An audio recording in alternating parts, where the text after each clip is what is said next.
بسم الله الرحمن الرحیم. فاستبقوا الخيرات أينما تكونوا يأت بكم الله جميعا إن الله على كل شيء قدير.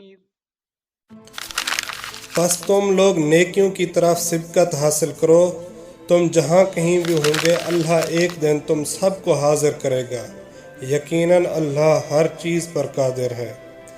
ہمیں پتہ ہونا چاہیے کہ ظہور امام زمان اجل اللہ تعالی فرجہ الشریف کی سب سے اہم شرط باوفا اصحاب کا وجود ہے، جو عظیم ہدف مہدوی انقلاب میں مدد کریں گے۔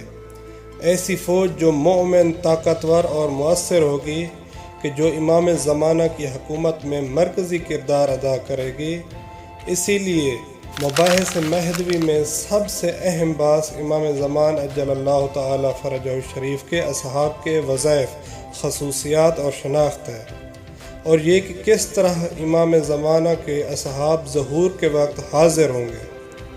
اس پر بہت ساری روایات ہیں، جیسے امام رضا علیہ السلام سے اسی آیت 148 نمبر کی تفسیر میں مولا فرماتے ہیں کہ یہ آیت مہدی اجل اللہ تعالی فرجہ الشریف کے بارے میں ہے۔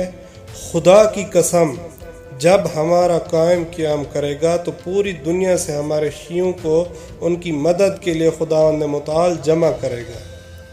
وہ خدا جو پوری دنیا کے انسانوں کو اور ان کے بوسیدہ جسموں کو قیامت کے دن حاضر کرے گا، تو وہ تو بہت ہی آسانی سے امام زمان اجل اللہ تعالی فرجہ الشریف کے انصار کو ان کے گرد جمع کر سکتا ہے۔